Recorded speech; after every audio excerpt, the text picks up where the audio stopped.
Americans donated nearly $300 million last year, but how much of that money actually went to the charities? If a telemarketer was involved, the answer is probably much less than you think. NBC's senior investigative correspondent Lisa Myers explains. Lisa, good morning. Hey, Savannah, good morning.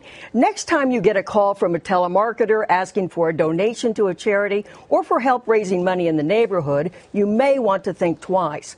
Documents reveal that in campaigns for some of the biggest charities, most of the money actually ended up with the telemarketer.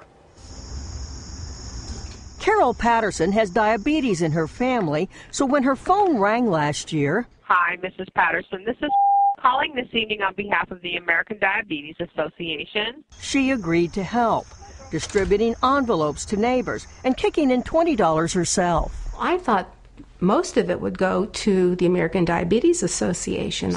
But recently she was shown documents revealing that almost 80% of the money actually went to the telemarketer. How did you feel when you learned that only 22% of the money had made it to the charity? Just surprise, disappointment, almost some anger. She says she won't be volunteering for this anymore. You just feel like you are betrayed, and it's very upsetting. The telemarketer involved was Infocision Management, which calls itself the highest quality call center in the world.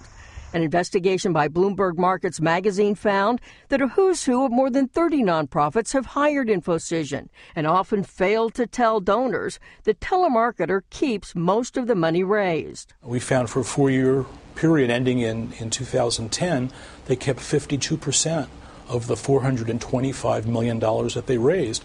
Infocision is doing so well that it could afford to pay $10 million for the right to put its name on this 30,000-seat stadium at the University of Akron, now called Infocision Stadium. Notepads. Susan Toth and her late husband George helped both the diabetes group and the American Cancer Society in their neighborhood. He thought he was doing a good thing. She was stunned to learn that in the case of both groups, documents indicate that most of the money raised went to the telemarketer. The American people are being duped into doing this, and the money isn't going where you think it's going. But listen to what potential donors were told when they asked about where their money would go. 75% of every dollar goes directly to serving people with diabetes and their families. How much do you guys keep? There's no breakdown as far as that is concerned.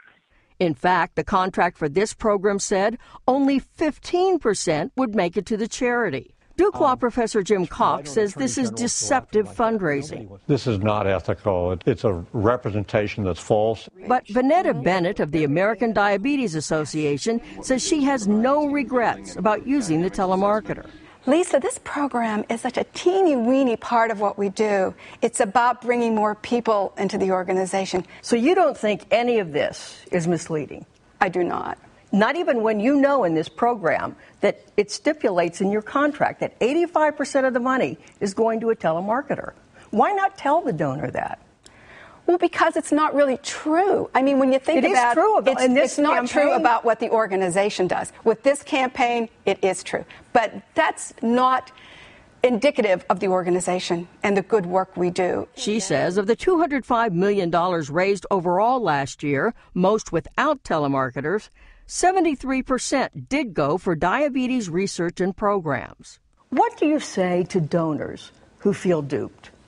I'd say thank you if you gave your gift. It's making a difference. Every single penny makes a positive impact. But that doesn't satisfy Carol or Susan. You find out more and more anymore that what you think are good guys aren't the good guys anymore.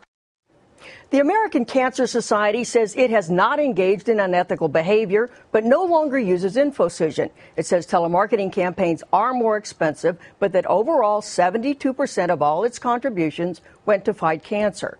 Infocision says it provides value and integrity to its clients, some who've been with the firm for more than 2 decades. Savannah? All right, Lisa Myers in our Washington newsroom, thank you.